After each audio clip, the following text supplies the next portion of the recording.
theology and how the mind works. But it wasn't until 7 years ago when I was diagnosed with schizoaffective disorder, and my therapist told me about the Center Cannot Hold. And it's just been the greatest gift that my therapist has ever given me, because it helped me to understand to understand that I'm not alone in my experiences and my feelings. And also it helped me to and encourage me to take my medication, because there comes a point when you do start taking your medication and you feel fine. So you're like, okay, I'm cured, I'm fine, I don't need this anymore. And if things get rough, then I'll just think my way through it or whatnot. But I see that it's been very imperative for me to not only take my medication, but have relationships with families and friends and community, and the importance of that. It's like this book is it's like definitely my top three books that I've read, and I've read a lot of books. I love to read. And I'm just so thankful that you guys took the time to come out to book club today, and that we have Miss Elyn here. And so I would like to turn it over to her to share a little bit more on the book for those of us that haven't gotten to read it yet. Miss Elyn? Thank you so much, Andrea and Michelle, and thank you, Michelle, for being brave and talking about your own situation. It's a hard thing to do, and I'm really happy that you were able to. It really helps the cause when people come forward. So thank you for that kind introduction.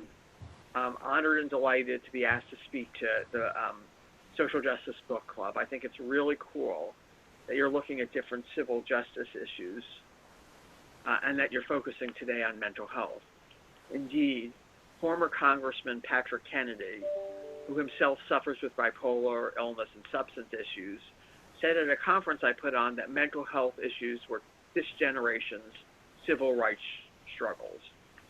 So I'm going to speak briefly about my experience with psychosis, and I'll then read a passage from my book so you can get a feel for what mental illness looks like and feels like from the inside, as it were. And after that, I will discuss some policy implications of my story. And finally, I'll discuss some of the issues you wanted me to discuss, the process of my coming to write the book, the importance of autonomy and other rights for people with mental health challenges, and finally, how people can best advocate for civil rights of people with serious mental illness. And I'm going to leave time at the end for your thoughts and questions. So again, I'm honored and delighted to be asked to speak here with you today. So several years ago, I developed a serious physical illness, and my closest friend from law school, Steve, who's also a clinical psychologist, flew out to be with me in Los Angeles during this difficult time. I answered the door, and he embraced me as he always does when we greet, and looked past our embrace at a table full of many bouquets of flowers. And we both kind of at the same time had the thought, when you go to a hospital for a physical illness, people send flowers. When you go for a mental illness, they don't.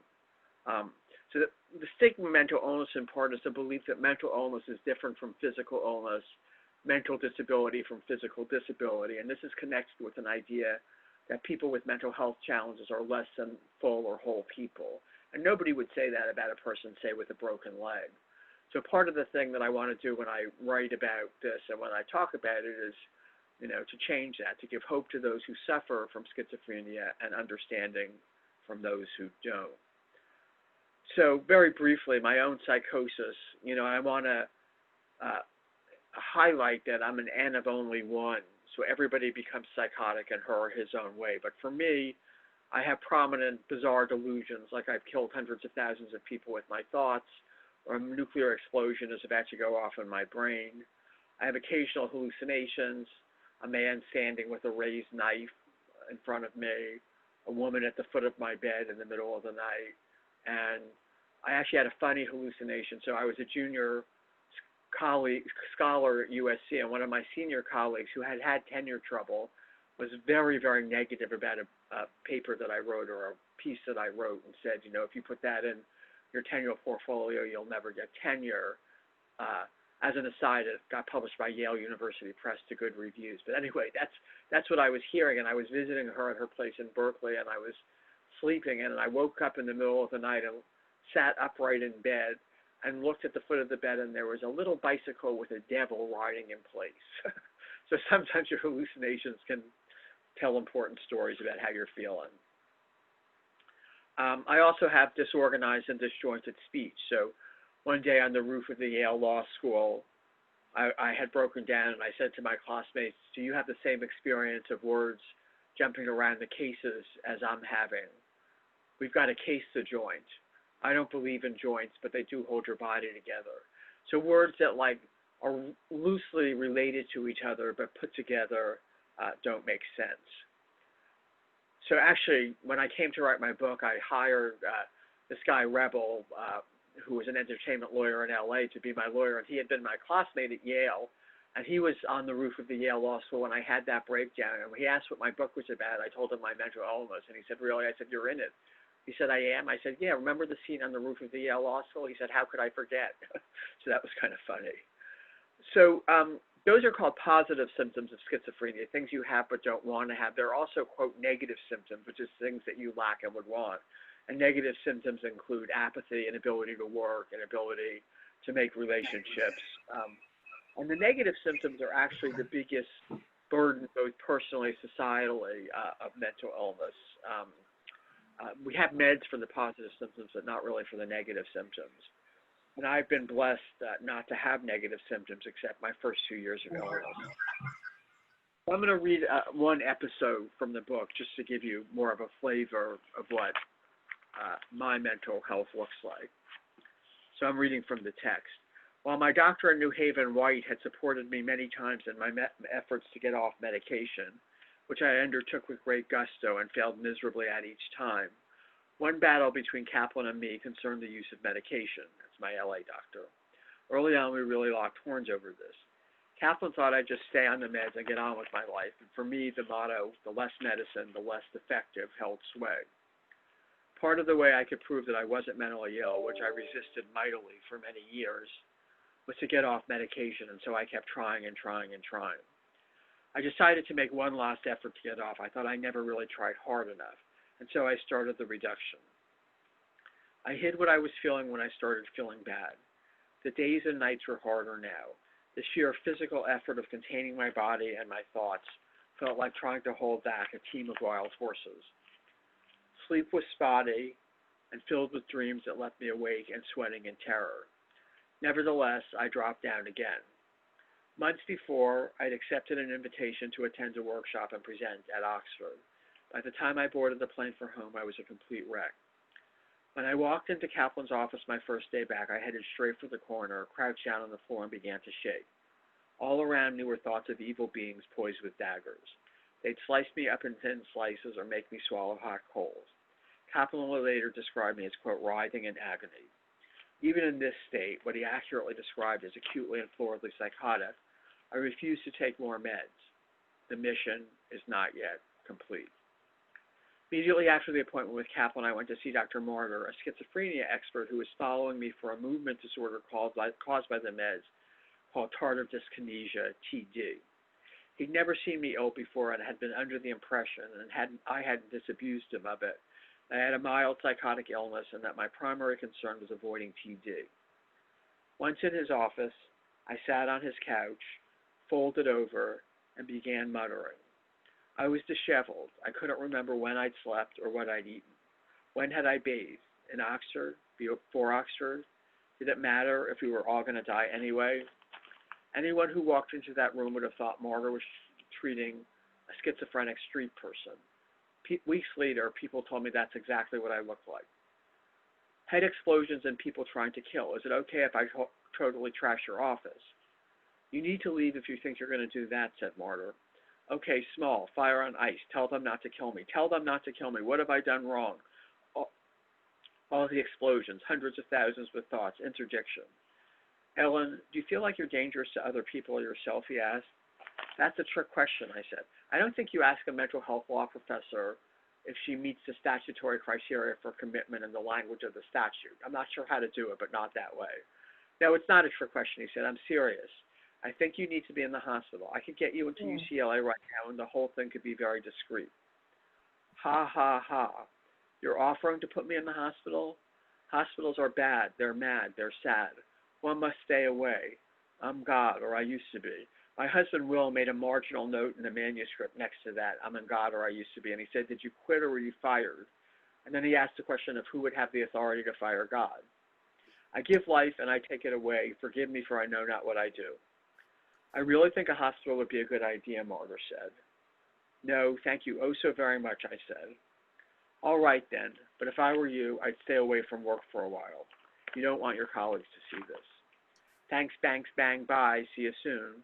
Oblivious to the look on his face, I left.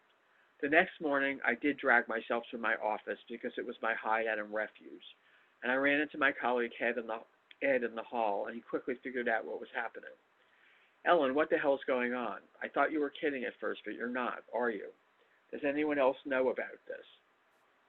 Is it okay for anyone else to know? I wouldn't mind telling Michael, I said, not the archangel, our colleague. Suffice to say that Ed eventually brought me home, showing the good judgment to follow my doctor's advice rather than tackle me to the ground and take me to the hospital as others, including Ed's internist wife, were recommending. Eventually, I acceded to everyone's demand that I take more meds. I could no longer deny the truth, and I could not change it. The wall that kept me, Elyn, Professor Sachs, separate from the insane woman who had been hospitalized before, lay smashed and in ruins. So that's a quote. That's an episode from my book. So I was actually given a quote very poor and a very grave prognosis, and I was basically expected to be unable to live independently, let alone to not work. And obviously I've evaded that poor and grave prognosis. Why didn't I enact it? What do I attribute that to? Well, first, excellent treatment. I have had 4 to 5 day a week intensive psychotherapy for decades and continuing. I've been analytically trained. The theory is it's supposed to end, that termination is part of the process. But I'm actually a lifer. I don't want to risk being hospitalized again as I was the last time I tried to get off meds. I also, so I said I have great intensive psychotherapy and good medication.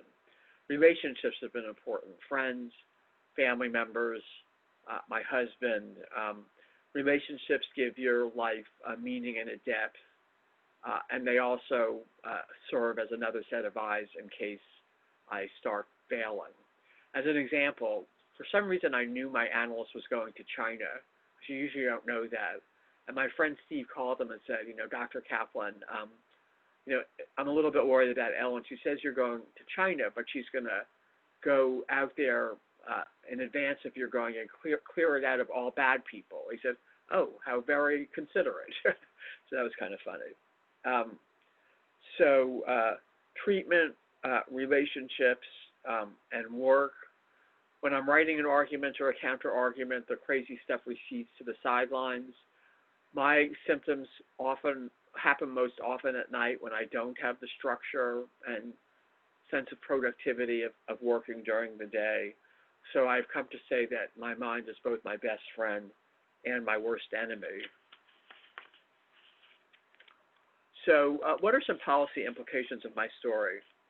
First, there's a real need for treatment, and we need to step up to the plate and give people treatment. So I was giving a talk once, and a woman in the audience said, I can afford to see my patients for 15 minutes every 3 months. You see your doctor every day. How on earth is my patient supposed to do as well as you? And I say, you're totally right. I believe that's completely true. I'm incredibly lucky to have the resources and ability to get this kind of treatment. And I do feel some kind of survivor guilt, not that I'm going to, give up my treatment for that reason, but I've done a study on high-functioning people with schizophrenia with one of the people I've mentioned, Dr. Martyr at UCLA. We're now collaborators. on high-functioning schizophrenia, and we had 2 MDs, 2 JDs, a PhD candidate, full-time student, full-time caregiver, CEO of a not-for-profit. So there are people with schizophrenia who are high-functioning. It's just that the stigma is so great that they don't come out. So need for treatment is really important. Stigma is important. Use of force is an issue that really matters to me. I was forced both with restraint and with forcible medication and with forcible hospitalization, and it was very toxic and very traumatic. It's much more important, I think, to figure out ways to get people to want treatment rather than more ways to use force, because force is at best an unstable solution. Once you stop administering it, the person has no incentive not to go back. Whereas if you recruit them into the treatment and they buy into it, there's going to be a much better prognosis. And I actually have a study in mind of force, which I talked to Dr. Martyr about and want to do, where we have one group of people gets on meds and they're compliant from the beginning, and then at the far other end there are people who keep trying to get off or won't get on, and in the middle are people who in the far group tip to the first group, who resist medication and then come to on. And I think we want to study what makes people tip so we can help people tip sooner. That said, I think giving people the right to make their own decision, which I'll discuss later, is important. There are other important issues. Civil commitment. I think I told you I was said to be gravely disabled. I didn't say anything. I was said to be gravely disabled in my commitment papers because I couldn't do my Yale Law School homework, which made me wonder about much of the rest of New Haven. What was I talking about? I just lost my train of thought. Anyway, so other important issues are civil commitment, right to refuse treatment, use of force by police, criminalization of mental illness, and mental illness courts. And you guys had a bunch of questions that you wanted me to talk about, and one was the process of coming to write this book, my memoir. And I'm actually just starting to write a sequel as well. So I toyed with the idea of doing such a book over a number of years, but I was frightened that it would sort of imperil my career and relationships. And indeed, I have a psychiatrist friend who urged me not to do the book or to do it under a pseudonym. She says, "Elyn, do you want to become known as a schizophrenic with a job?" And I didn't want that, but then I realized that doing the book under a pseudonym would send a message that this is just too awful to say out loud. I'm not sure what the moment was when I tipped from rejecting the idea to embracing it, but it did happen, and at that point it was, quote, full speed ahead. The book's reception proved my friend wrong, which she came to admit after the fact. I have gotten enormous gratification at people's responses. People write that, my story gives them hope, and some of them ask, how can I get my loved one to take medication? And some people offer alternative cures, and some people say they'll pray for me, which I think can't hurt. I've had some funny responses. One guy wrote an email, "Professor Sachs, you and the doctors are all wrong. You actually are a space alien, and the medicine is poisoned." So that was a kind of funny one. And I've also got some hostile ones, no such thing as mental illness, or you obviously don't have one, or you wouldn't be doing so well. Other people like that. I mean, you got to expect that if you sort of go out in the public. Another question you are interested in is the importance of autonomy and other human rights for people with serious mental illness, or SMI. So people with SMI are surrounded by a chorus of people telling them what to do. Their family members, their doctors, their religious leaders. Lawyers for patients focus on what their clients want. We have an obligation and a duty to counsel our patients to do what we think is best, but in the end, we focus on what our clients want. And this is very empowering. Focusing on ways to get patients to want treatment rather than ways of more coercing them makes a great deal of sense. As I said, force is not a sustainable solution. Once the force ends, a person has no incentive to go back to where they were in the first place. And and I've discussed the study I have in mind to look at that. I eventually came to see the need for medication, but basically spent 10 years trying to get off them, each effort undertaken with great gusto, but leading to miserable failure. The value of autonomy, at least to me, can be seen in the fact that, though I wish I had gotten smarter sooner, I was glad I was given the opportunity to come to this decision in my own way and my own time. Your next question, how can lay people become advocates for people with mental health challenges? Once again, the question is advocating for what? More treatment resources, more respectful treatment, abolishing or seriously minimizing things like the use of mechanical restraints. For all of these, there can be a focus on the individual case or the bigger picture. In the individual case, you can be a set of eyes watching the treaters to see that they're doing their duty and treating your loved ones well and with respect. Indeed, there's evidence that patients are treated better if their families are involved, and that's even true in the physical health context. You can also join groups like the National Alliance on Mental Illness to get understanding and support from family members of an ill person. No one understands as well as someone who's experiencing the same thing as you are. I found this is true for physical illnesses like cancer as much as for mental illnesses. We can talk about why if you like. On the more global scale, you can advocate for more treatment or more liberty and so on. This could take the form of writing your congresspeople, as well as leaders in the mental health sector, e.g. people high up in your county department of mental health. You might also volunteer at a psychiatric hospital. As I also said above, when you get a physical illness, people often send flowers, but you don't when you get a mental illness. To start a campaign in your community to send flowers when someone in your community is hospitalized in a psychiatric hospital. Indeed, one jurisdiction, I think it was in Oregon, I don't remember, did this for their family and friends after hearing my speech, and I thought that was really cool. Finally, I would like to say a bit about stigma again. The worst effect of stigma is that it deters people from getting care.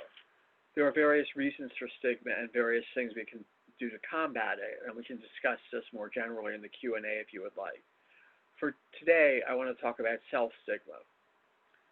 So, actress Glenn Close, who has a sister with bipolar illness and a nephew with schizoaffective disorder, did a public service announcement. She had a bunch of people walking around Grand Central Station with T-shirts that said schizophrenia, sister of someone with bipolar, etc. And she gave me a T-shirt with the word schizophrenia on it. And my first thought was, well, I don't wear T-shirts to work during the week, but I do wear them on weekends.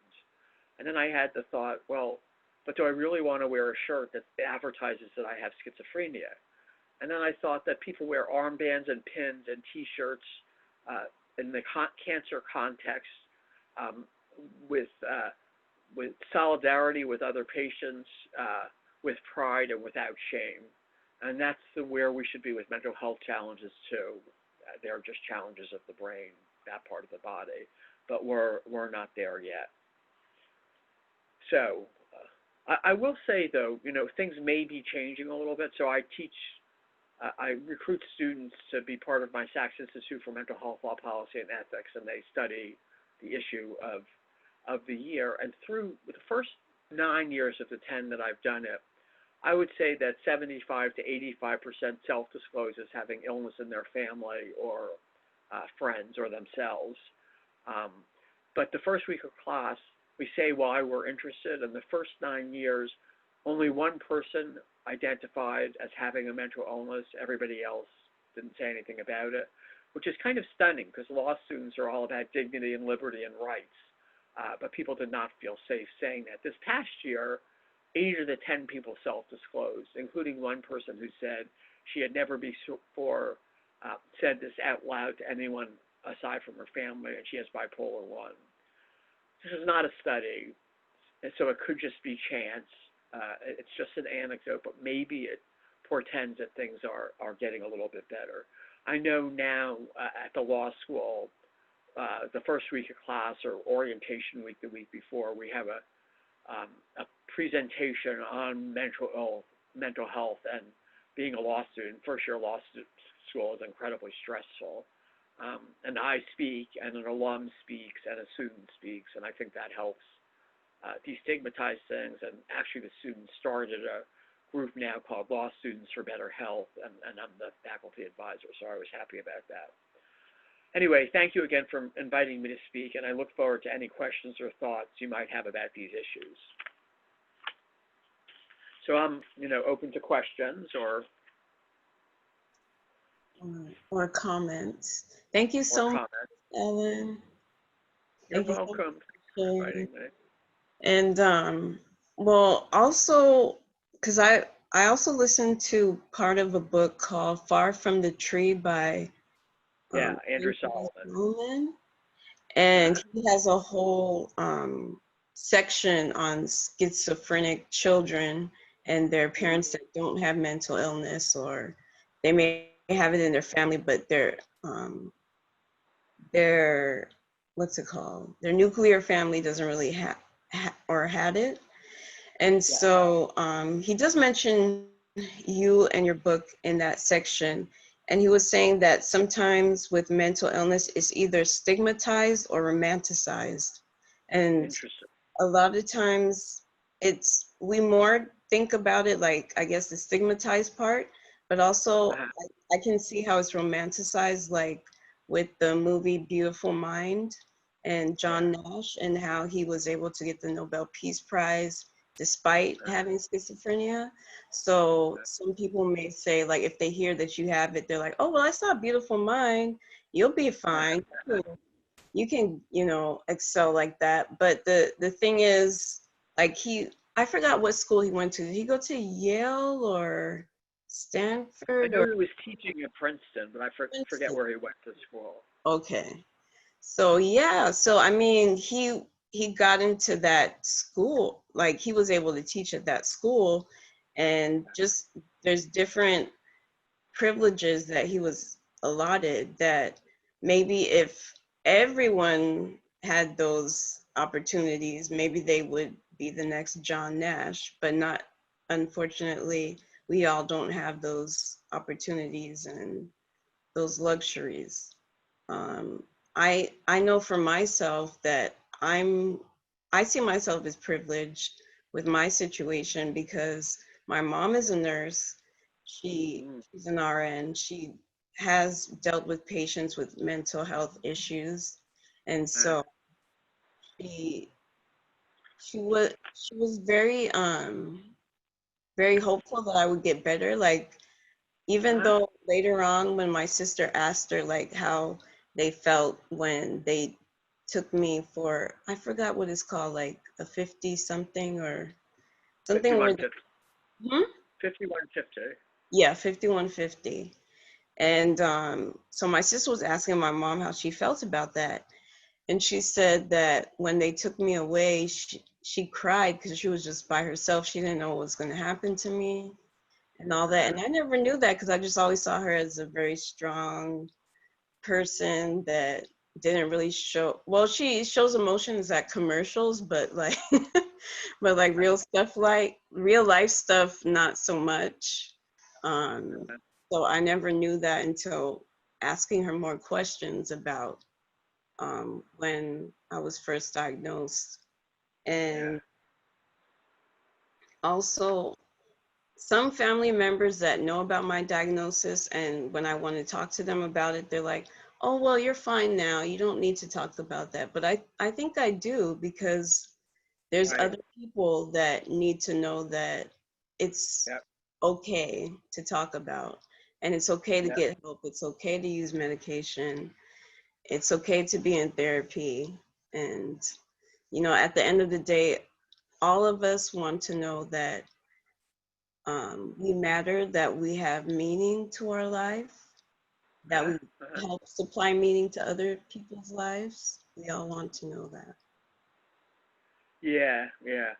It's sort of interesting because, thank you for telling this and self-disclosing. They say with stigma, people coming to see mental health disorders as brain disorders doesn't much reduce stigma, but putting a human face on does.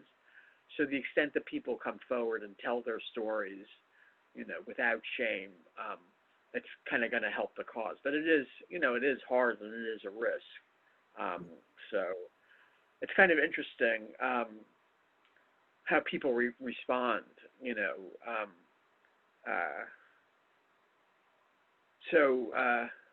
Uh, I'm sorry, I lost what I was going to say. I also talking about stigma and romanticization, like with The Beautiful Mind.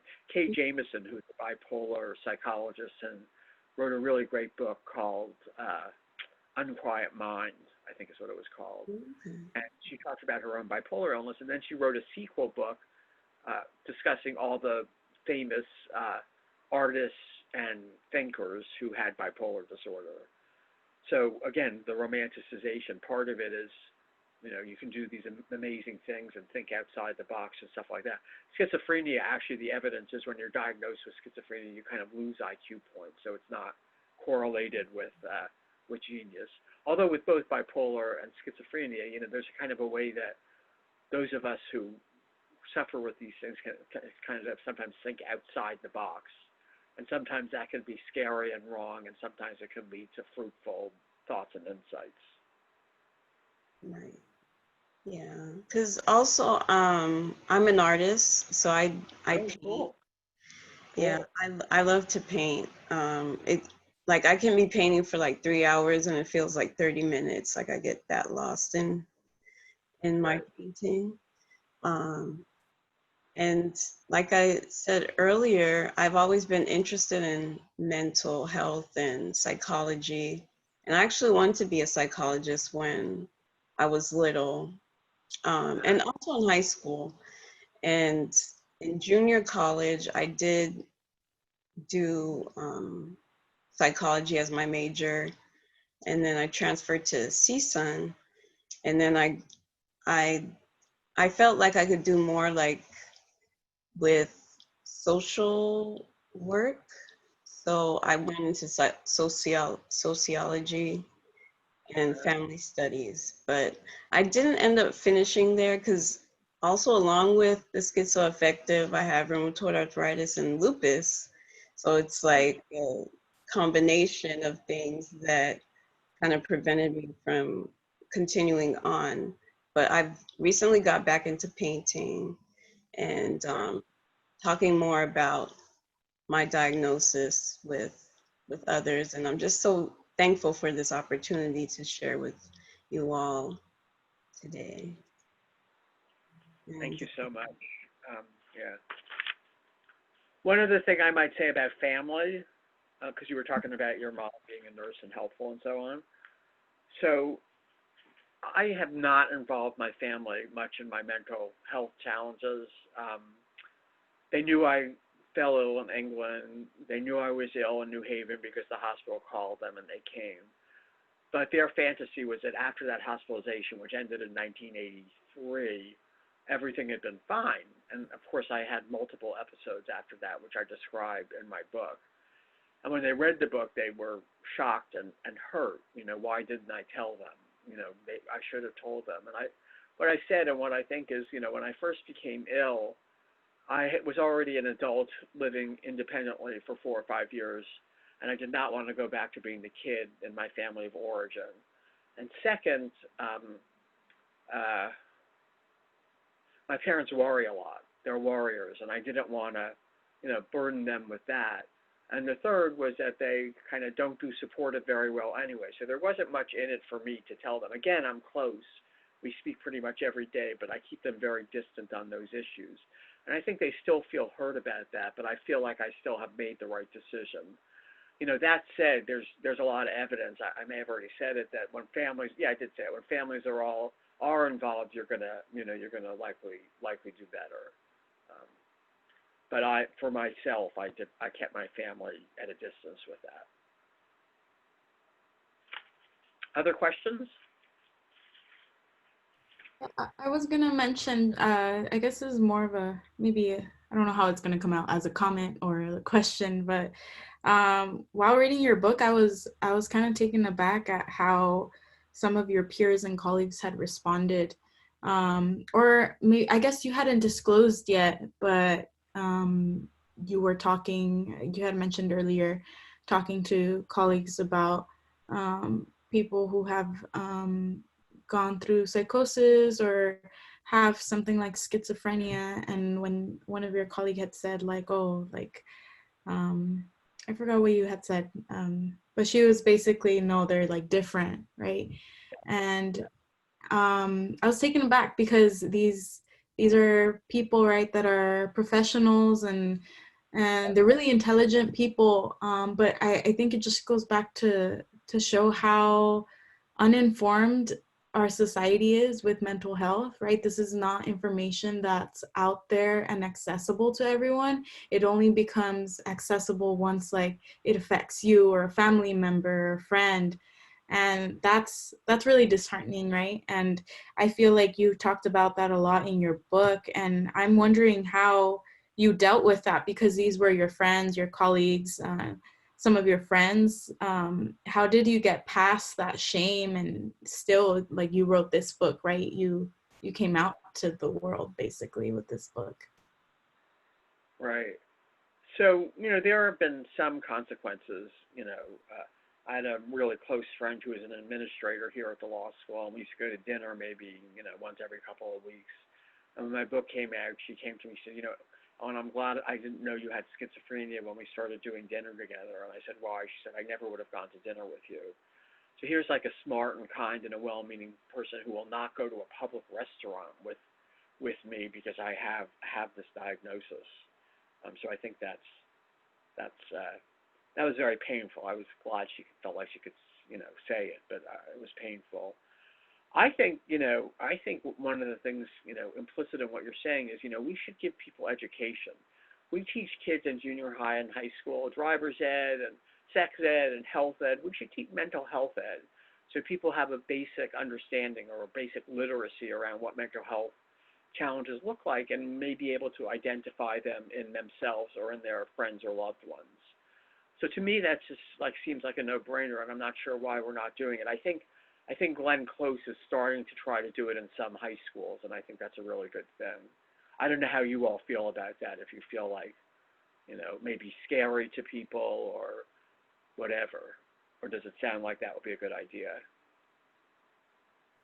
Yeah, I agree. I mean, also, also going back to family, I come from a really traditional Mexican Uh, family, and I feel like mental health isn't really considered a thing to them, right? Or maybe it is now, right? But I don't know yeah, if it's because they lack the language or even just the knowledge of it, but um, they're really traditional and they're Catholic too. So their response to anyone going through, depression, or like, let's say someone who has anxiety, they're like, you just gotta um, pray or go to church, you'll feel better. When that does help a lot of people and it's great, but there's also that other side of it, right? It could be the chemical imbalance, or like, you actually need that professional help. You need to talk to someone, a therapist. And I feel like that's really needed in schools, but also, I mean, it would also, if it were implemented in schools, it would also help families as well get a better it's a understanding. great it's a great point, which is partly that, we need to be sensitive to culture and different cultures' experiences and how to connect with different cultures. So, as you said, I have a friend who's Asian American who has bipolar, and he's very religious, and he keeps saying, "Well, I'm gonna go off my medication because God will take care of me." And I'm like, so and so, maybe God takes care of people with bipolar illness by having let people invent medication to treat bipolar illness. So you can think of it in a different way. But there are different, cultures that feel differently about mental illness. So, again, with the Asian American culture, sometimes what I find is that they're very concerned about face, how things look and shame and those kinds of things. And that, some people in some minority communities don't trust, doctors who are, just, white men kind of thing, and don't expect that they would understand their situation and their concerns and their thoughts and fears and pains. So And one way to see how culture is important, and it's a trivial case, but it makes the point. So there was a book called "Is There No Place on Earth for Me?" and it was serialized in the New Yorker, and this was back in the late 70s. And it was about a woman who the pseudonym was Sylvia Frumkin, and she had schizophrenia. And one time she went to the emergency room, and her doctor was from a foreign country, and when she said she had butterflies in her stomach, he said she was delusional because he did not know that phrase, and it does, it doesn't mean that to people who know in our culture kind of thing. So that's really important, and I think and it's obviously it's important to train people in minority groups as well to be caregivers. Elyn, I have a question about being an ally. So I have a friend who suffers from bipolar and was taking medication, but then gradually started weaning off of it. And I really value rapport with that friend. And so I'm not one to tell them that they need to get back on their meds. But I also just how do you navigate those kinds of conversations to encourage people to embrace medication? What I are some think the strategies? two main reasons people refuse is side effects. What I say, if my choice is between slobbering at night, which my meds cause, or being psychotic, I'm going to take slobbering. If the choice is between gaining 10 or 15 pounds and being psychotic, I'm going to gain 10 or 15 pounds. If I gained 100 or 200 pounds, my decision probably would be different. So everybody, there's different side effects and risks that people can accept or not accept more or less. So that's one issue. But I think the more important issue is that people don't want to be on medication. It's a quote, what we say in the industry, a narcissistic injury. It wounds your pride to feel like you have an illness and need medication. So people try to get off. And fortunately, my doctor said, look, just stay on the meds. You want to get on with your life. So I gave it a try, and it made my life better. And I often say that there are a lot of philosophical issues around mental illness. Is it a biological thing? Is it neurodiversity? Is it just difference? Is it just eccentricity? And then what you should do about it, and I say I take the view that it's a biochemical illness that for me needs medicine and therapy for me to live a decent life. But I take that view not because I've done the heavy philosophical lifting around these questions, but for the pragmatic reason that it makes my life better. One thing with people who are, struggling with, taking meds, so understanding what could be involved and kind of helping them to see that it's not a shame, and would you feel ashamed if you had diabetes and had to take insulin every day, and it's just an illness like any other. So that's one thing you can do. Another thing is, a lot of people, 50% of people with schizophrenia have anosognosia, which means denial of mental illness. They don't have insight that they have mental illness. So people say, well, they're not going to take their meds if they don't say they're ill. We've got to make them realize they're ill. And I'm like, better eventually for that to happen. But even if they don't think they're ill, you can say to them, you can appeal. You've been complaining a lot about, sleeplessness at night, or you're jittery during the day. The meds can help with this. Why not give it a try? Again, one size doesn't fit all. I tried that with a very florid bipolar friend, and he just was furious. He said, how could you say that to me? So again, not one size fits all, but that's something that, has helped me and may help other people. But the main thing, to be a friend, I think, what do you do if someone says a delusion to you? On the far end, you could say, oh, that's just a delusion. You're crazy. Don't believe things like that. How could you believe that? At the other end, you could say, oh, my God, that's so scary. People are trying to break in the house. We'll put up cameras and put better alarm system up, sort of pandering to it or catering to it. And in the middle, is the view that, sometimes it's appropriate, and, when it is appropriate, we should do it. And there's actually evidence that psych meds get a bad rap, because there's a study, and I remember it, and I can't really find it. It may have been like in a textbook when I was in college, that when you have an investigator standing outside an elevator place in a medical office building, they count how many people throw away their prescriptions before they get on the elevator. Nobody wants to be ill. Nobody wants to take meds. A little bit different with mental illness. Like if you stop your blood pressure meds and you take your pressure and see it really spike, you're going to probably go back on your meds. But if you stop your psych meds and start getting psychotic, you may not realize that you need to get back on meds. So someone else may need to intervene. So they're different in that way, but in many ways they're similar.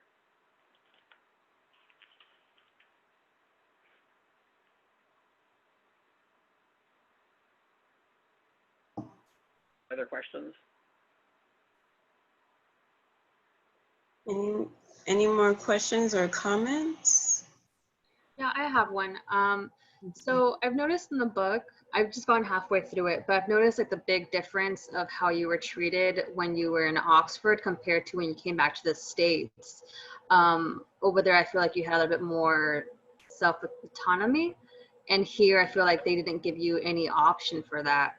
So I just wondered, like, if you could talk a bit more about your experience, like the difference between that, and also, like, do you think in the United States we could ever get to that where it's like, you know, it gives us a little bit more self-autonomy and not forces something onto us, like the restraining? It's a really good question. It's a really good question. And I obviously haven't lived in England since 1983, but I lived there between 77 and 83. It's a very different system. So point up some examples, and some of this data is old, so I'm not sure what it is this day, but you know, as of some years ago, it was England civilly committed 3% of their patients. While at that same time period, America committed 50%. In England, there were no locked wards except for the hospitals for the criminally insane. And I think they now have some intermediate care facilities for people who are quite dangerous. In America, most wards are locked. I'm not really sure about differences in medication practices, but I was given antidepressants, as I recall. But anyway, another big difference is they haven't used mechanical restraints largely for 225 years, and we use them a lot. It's getting better in some places, but it's still a lot. When I was restrained, for the first 2 days I was ill, I was restrained about 20 hours a day, and the next 3 weeks, anywhere between 5 and 15 hours a day. And in my medical chart, it had this notation: use restraints liberally. And, you know, when I did my note, I saw that a lot of doctors said that patients value restraints, that makes them feel safe and cared for. And I have never met a patient who had that point of view at all. And they also say whether they feel safer, they are safer, but actually there's evidence. There was a series in the Hartford Current that each week in restraints, 1 to 3 people die. They aspirate their vomit, they strangle, they have a heart attack. You know, query, are we really saving lives by using restraints or costing lives, especially given that there are other alternatives like staff specialing someone, or even going back to the days of using padded cells. To me, that's much better than to be being tied in a bed. There's also much more provision for again, this is old data, for care in the community. So my old doctor, when I was in Oxford, so when I did my book, I had an English publisher and went out there for a book tour there, and I met with my old doctor. Sort of weird because they looked exactly the same. But anyway, his office is right next to Westminster Hospital in London, and he sees half of his patients there, and the other half he goes to their homes, and he gives them medication and therapy. And I thought, what a great idea to spare people the risks and costs of hospitalization. Why don't we do that here?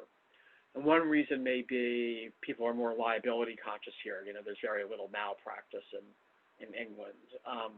Or it could be that Americans are, you know, just a more violent people, or it could be that British people are more respectful of authority. Whatever it is, it's better there. And I think, you know, we should send some American doctors over there to train and then, you know, teach people here in the United States how we can do these things in a better way.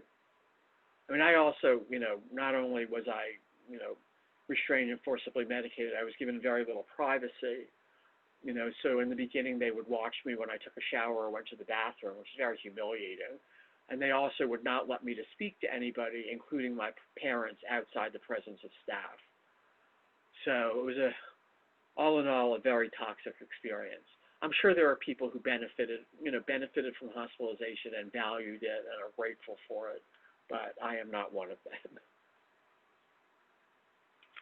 That said, I think the doctors were well-meaning. I don't think it was malice or lack of care or anything like that. I just think that they were mistaken.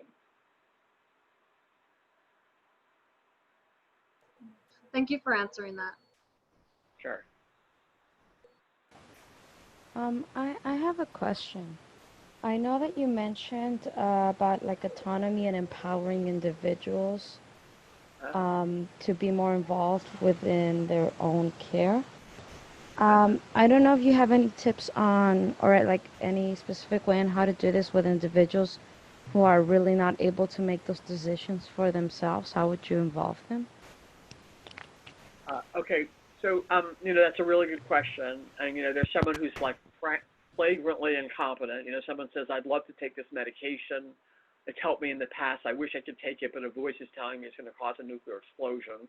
I think you want a benign other to decide for that person. So I don't think we should have an absolute right to make treatment decisions, but I do think you should have a right to make treatment decisions if you have the capacity, even if you're making a decision that the doctors and your family and everybody else thinks is unwise or foolish. People do that with treatment all the time. I've seen it in the cancer context. The other thing I'd like to say is there's a new thing that's happening, which I am studying here at USC, called supported decision-making and psychiatric advance directives. So supported decision-making, instead of finding someone incompetent and appointing a guardian to make their decisions, you can tell them to pick people in their lives who they trust and care about and who know them, and have them help them make their decisions. Ultimately, it's their final decision, but we want people to think about it with their friends and family. We want to see who people pick and why, their satisfaction with the decision-making process, and downstream effects on quality of life, like more independent living and less hospitalization. So we're doing that in 4 medical centers: USC, UCLA, UCSD, and downstate soon in New York. We're also doing a study in several counties in California, supported by the Mental Health Services Oversight and Accountability Commission, which is the quote millionaire tax, where millionaires are taxed 1% to, do things in the mental health, novel things in the mental health space. And we picked 2 or 3 counties, and we're studying, again, supported decision making. We're also studying psychiatric advance directives, where someone says, you all know, like living wills, what I want if I'm on life support. We have advance directives that what I want if I become psychotic and can't make my own decisions. I value being hospitalized, and this is the hospital I prefer, if possible. I don't like medication, or these medications work for me. Please pick one of them. I want my family involved. I don't want my family involved. I want a lawyer, or whatever. So all those issues will have been considered and thought about in advance, again, in collaboration with your caregivers and your family and friends. And then that will govern what's done to you in the future. And both of these, SDM and PADs, psychiatric advance directives, restore people basically to being the architects of their own lives. And I think that's really important and really empowering for people. And certainly, has meant a lot to me. As I said, even though I made some bad decisions, I was glad that my, opportunity to make the decisions myself was honored. Thank you. In your book, you write, I retreated into thoughts of my own violence when I felt cornered or scared. Your violence is your defense against fear.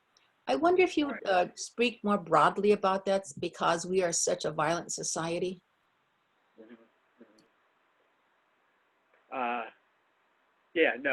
It's a really good question. We are such a violent society, and why is that?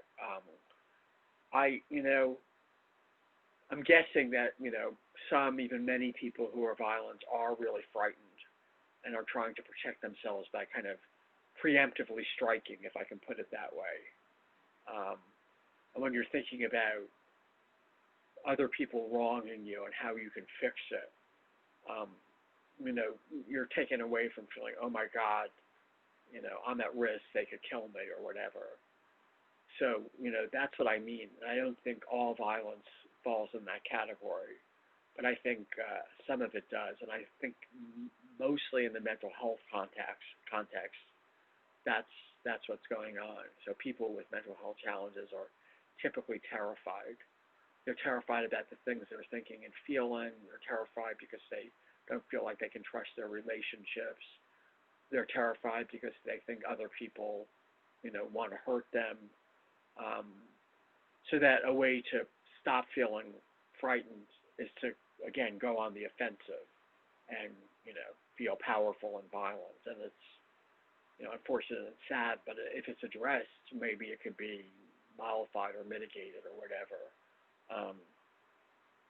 I think for me it was. I think when I understood that I was having these violent thoughts, mainly because I was scared out of my wits, I stopped having the violent thoughts and kind of owned the fear and worked through that. But it's, you know, it's a really good question. And, you know, it's another good question, why so much violence here? You know, why in our country are we so violent? I think, you know, at one point we had 20 times the homicide rate of England, and part of that is, you know, they have good gun laws and we don't. But part of it is we're more violent, and maybe it's, you know, the frontier mentality. I don't really know. I don't really know. But figuring out what it is and trying to address it would be a great thing.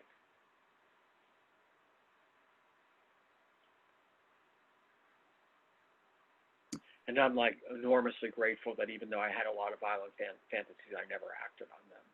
That would have been so painful, you know, after the fact. Thank you. Sure. A very different type of question. We came in a little late, so if you touched upon this at the beginning, please forgive me. But the title about the center, and then in the earlier part of the book, you talk many times about Aristotle. Yes. And is that metaphor the golden mean, the harmonic balance or center, or am I just reading? Well, I never really thought about it that way, but it does really work. Sort of Aristotle's golden mean is the center, and with mental illness, it's not holding; it's falling apart. Actually, the title, my publisher came up with the title. I call it the book "Going Sane." I like his title better, and it actually comes from a Yeats poem called The Second Coming. Yeah. And the line it comes from is, "Things fall apart, the center cannot hold." You know, and I just thought it really was perfect for the book, because that's what I feel like when I'm decompensating, as if my mind is dissolving or falling apart or whatever. So I thought it was a really good suggestion. But, you know, I think I dedicated the book.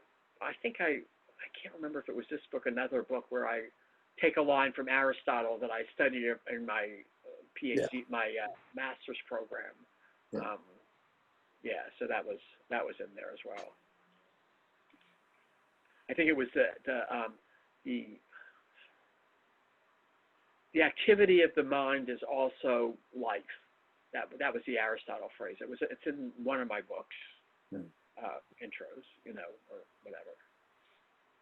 Yeah, I found it interesting that well, the way I interpret it at certain points, I mean, you even talked about going back into Aristotle in the Greek, so you were like taking refuge in this this very interesting thinker that has had a tremendous influence on, you know, Western society.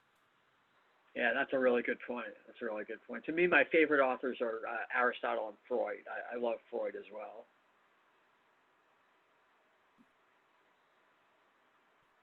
And I'm going to thank you for writing the book. It was, I wondered when somebody suggested it, and then we got it and I read it, and I'm saying, in some ways it's a difficult book to go through, but it's a profound book. Thank you. Sort of interesting. People ask, was it traumatic to write it and relive those experiences? And for some reason, it wasn't. And I think, you know, I make an analogy, and this is obviously much more extreme, but Holocaust survivors, some of them want to go back to the camps, look at them, take it in, remember, feel pain, overcome, and some want to stay as far away as possible. You know, for me, writing the book was not painful, and I'm not really sure. I'm not really sure why. But actually, there was an opera done of my book, which you can actually get online if you're interested. It was done by this guy Ken Wells, who's a psychiatrist and a musician at UCLA and Rand, and he does an opera. And a big focus of the opera is me being restrained. And there are also 3 different women playing me, so playing the part of Elyn, Professor Saxon, the woman of the medical charts. And watching myself be restrained on the stage was very painful. It really was painful. All that means is Ken, you know, really did a good job of capturing, you know, the experience in the moment. But it's kind of interesting what, you know, what hits people and what doesn't. But for me, it was, you know, watching that. And for me, you know, in my memory, the worst part of the hospitalization was the restraints.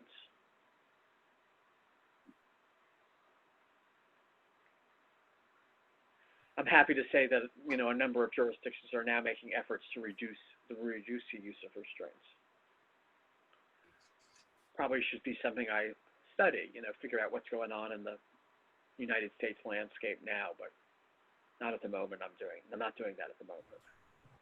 Do you know if like certain Los Angeles hospitals are still restraining? Because I remember when I was in there as a teenager about 15 years ago, they used restraints on someone else. I don't know. I think they are. Yeah, I mean, I actually have to say they are. Because I talked to some UCLA students, three PG3 students at the medical school at UCLA, and I mentioned about restraints, and they say they still use them. They try not to, but they do.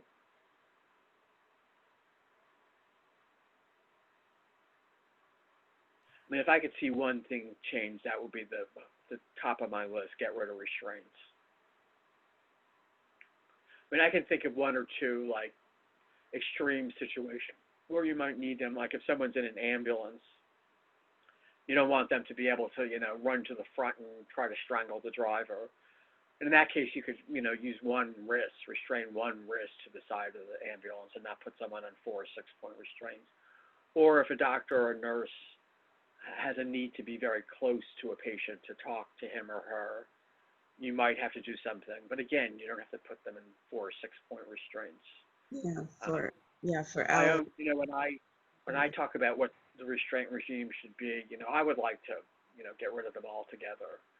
But if not, I think those 2 examples are legitimate. And I also would, quote, procedurally burden the use of restraints.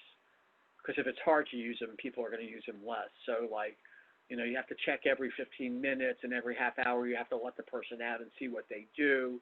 And you've got to talk to them, you know, every 10 minutes and see if they're coherent.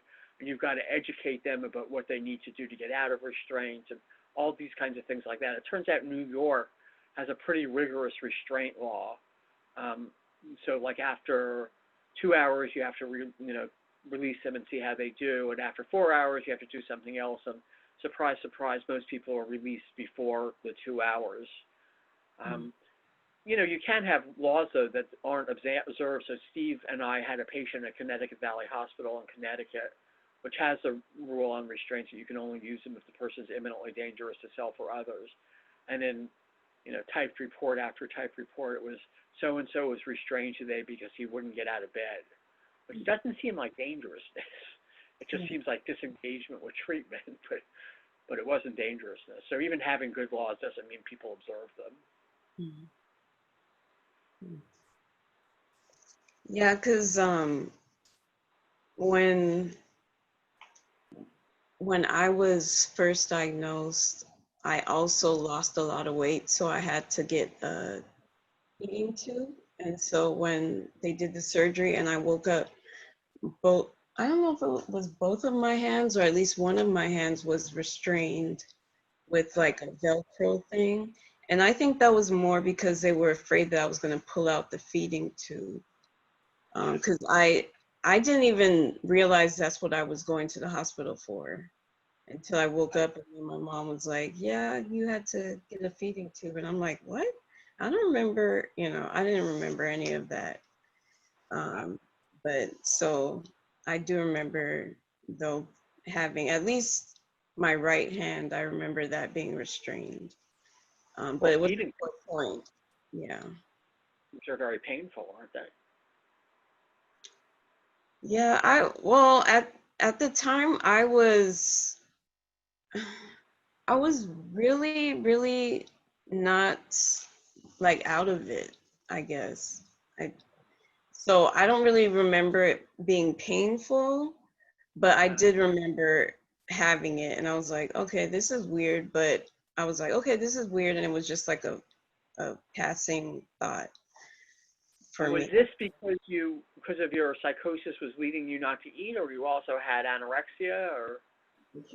It was depression, and also due to my psychiatric problems, I thought that I was being poisoned through food. So I had stopped eating, yeah, Wow. or eating very little. Yeah. How long ago was all this? 7 years ago. Great, great. So you've been out 7 years?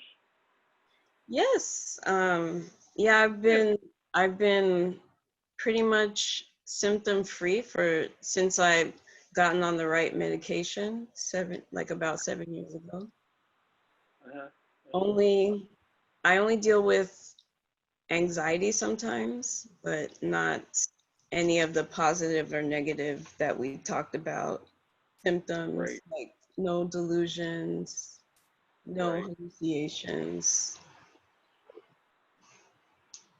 So there was a client that Steve and I were representing. Did I tell you about the client who was refusing meds?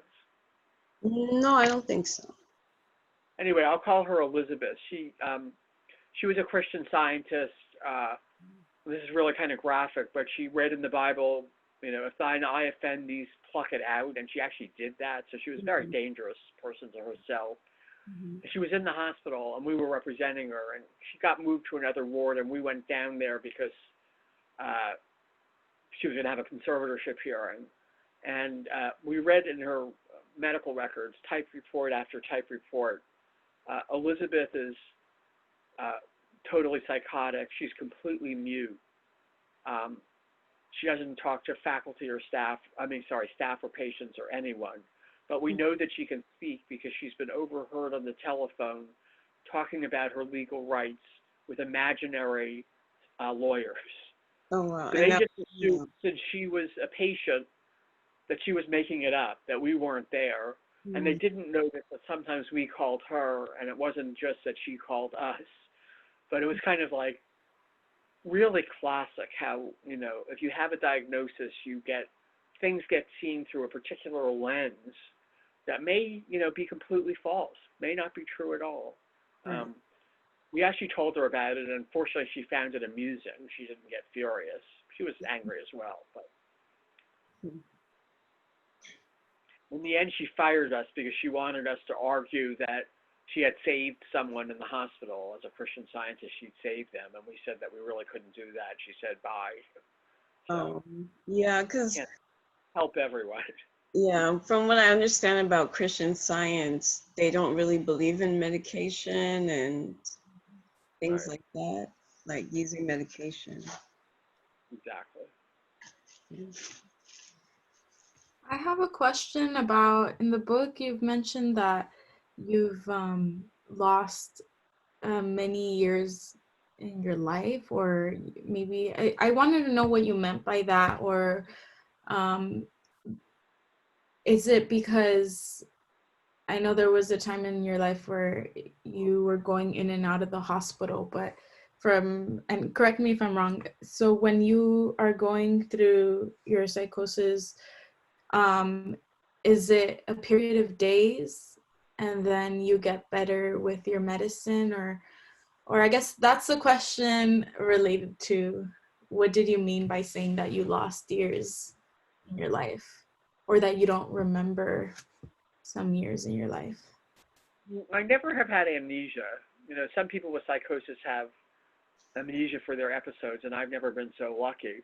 I don't remember saying that. I mean, if you said I said it, then I did. And I guess, Maybe. I lost time doing kind of the usual things that young adults do. You know, my first year I was ill in Oxford, I was in for a month, and then the second year for 4 months, and then 3 years later for 5 months. You know, sort of that was a long time.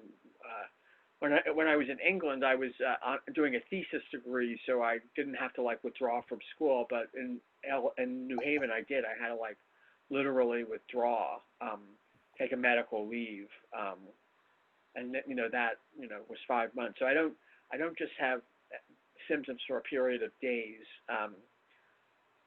In England, they didn't well, they gave me antidepressants, but they didn't give me antipsychotics, partly because I was hiding. But in America, they did, and you know, it takes some time for them actually to start to work.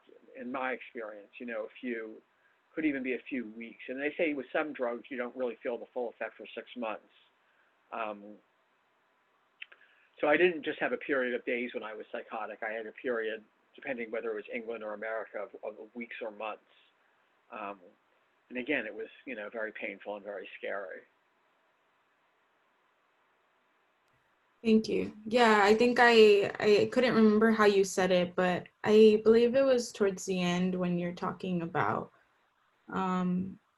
your experience in this. I think it's the last chapter, chapter 24, where I found that last chapter really powerful. I loved it because it is inspirational, and it does. I feel like it does give people hope who may be facing the same challenges you do, who have a serious mental illness or who have schizophrenia. And I know that you talk about it not like that you were really lucky, right? Because you had all these resources, but in no way was it easy. I think there's a part where you mention, again, I don't have the right, I don't have the part of the book in front of me, but you're mentioning that when some people are asked whether if they could go back or whether they could choose not to have the mental illness, whether they would have it or not, and how they say like, yeah, it's like I would have it, and then you in that part of the book you say, no, I would not have this illness if I could choose it, like in a heartbeat. Yeah, that's what I said. That's what I said, and it's really true. But actually, what I say about the other people, sort of in my high-functioning schizophrenia study, which again is a select group of people with schizophrenia, I can't remember if there were 10 or 20, but 9 out of 10 or 18 out of 20 said that they would take the pill in an instant as well. Whereas one person said, they wouldn't because he thought that was his authentic self, and he thought that he should get better on his own steam and because of his own effort. And one person said, as I recall, that he, didn't really buy into the whole mental illness, kind of regime. But most, 90% of the people said also that they would take the pill in a heartbeat. So also some people say that people with schizophrenia and maybe other mental illnesses really don't want to work, and it's not my experience at all. That people do want to work, that it gives their life structure and meaning, and most people would do it, if they could. But some people don't really have the opportunities because of a variety of things like stigma and fear, maybe, or parents holding them back, or whatever it is. Thank you. Did I tell you the funny story? I can't remember if it's in my book about me being readmitted to Yale after I was ill. I believe it's in the book that you shared. Anyway. So Yale had a policy that if you were withdrawn from school for psychiatric reasons, you had to be evaluated by the head of University Psychiatry Health to see if you were ready to go back. And like any good student, I looked this guy up, and this is the days before the internet, so I'm looking at periodical indices and pulling books and magazines and journals, and I find an article by this guy. Students withdrawn from school for psychiatric reasons, evaluating them for readmission, questions you want to ask and answers you want to hear. So when I went to the interview, I was completely well prepared and knew exactly what to say. But so I was readmitted, of course, and not sure I was actually stable enough, but I was resourceful enough to do that. So I think I should have been readmitted, and it turned out to be the right thing.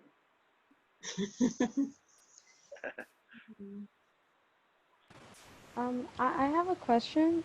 You mentioned about like a campaign for flowers, to sending like flowers to people.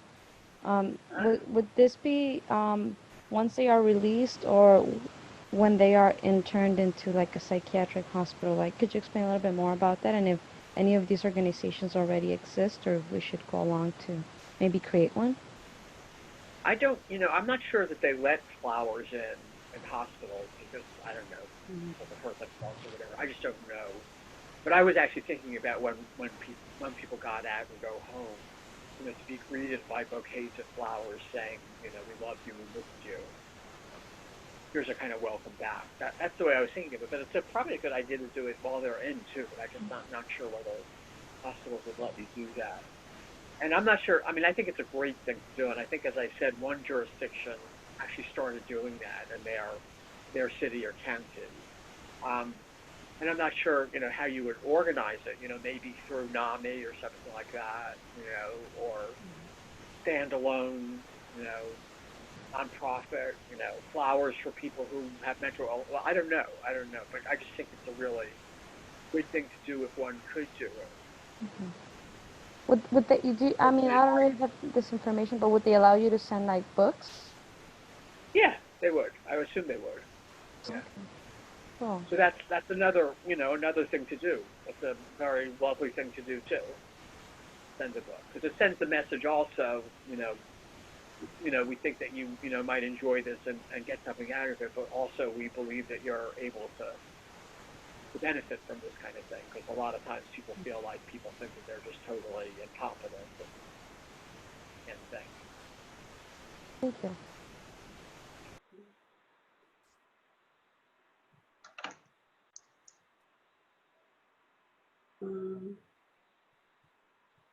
Andrea? Yeah. Well, So, did you want to wrap up now or yeah, have we're little? getting close to the end of our book club. So does anyone have any final questions for Elyn? No? Okay, well, I want to say thank you to everyone for being here. Thank you, Michelle, for facilitating and for reaching out to Professor Sachs. We've always invited authors we knew, like personally, like Luis Rodriguez, because it's easy to do that, right? It's less scary, but Michelle went out of her way. She reached out to you, and I think that's amazing. And I think it's great that you're here. And I kind of felt like, oh, we're meeting a celebrity, because I love the book. So thank you so much for being here and talking to us. And I'm already recommending this book to my friends. And again, like I said, it's not knowledge that is out there openly all the time. I mean, your book is out there, but people don't get to hear about it or know about it until someone who someone brings it up. Michelle, in this case, she pitched it to the book club, and then we got to read it. I don't think I would have ever known about this book before then, and that's the thing with mental health. It's so it's behind closed doors, I feel, still, right? We're still moving really slow with that. So hopefully I had a friend who wrote a memoir, and he called it A Hidden Madness. Hidden And memoir. actually, Terry Cheney, a bipolar author, a former lawyer and author, and I talk about, quote, passing is normal. It is hidden. It's not something you can see like a broken leg or a blindness or something like that. Yeah. But I wanted to thank you for inviting me to talk to you and for your really great questions. I'm so glad that, you're sort of interested in this issue and, want to do the right thing. And, I think maybe your generation is, going to be better than mine. I'm assuming you're younger, but thank you for that. If any of you, wants to, reach out, one-to-one, either on the internet, on my email, or by phone, feel free to do that. I'm really happy to talk to people. I don't know, I guess you have my email and my phone number, so you can circulate that if you want. Yeah. I'm actually going to put my email on the chat box for those of you who want Professor Sack's email, and I could share that with you guys. Yeah, thank you so much for being here. And yeah, our next book club will be. Andrea, before we talk about the next book club, I just want to thank my friend Andy for coming. He's my Steve. Thank you. Is Elyn That's great. her best We friend? all need a Steve. And Andy's my Steve. So thank you so much, Andy, for being on here today. And thank you, Elyn. This is really special to have an author that's that's done the kind of work that you've done to take the time for a small group like us. This is just really special. I appreciate that. Thank you so much. Thank you. Yeah, agreed. I really want to thank you for coming out and talking to us and answering our questions. Sure. Thank you. Okay, go ahead, Andrea. No, thank you, everyone. Okay. As we say in USC, fight on. So be healthy and safe, you guys, in this difficult time. And again, if anyone wants to reach out, that'd be great. And thanks again for inviting me and for your questions. Yes. Thank you, Professor. Thank you. Thank you. Okay, bye-bye. Bye. And for everyone here, if you're interested in joining us next month, the next book is Hood Feminism. We will be meeting we're going into October, sorry. October 17th. And that's the third Saturday of October at same time, noon, 12 to 1:30.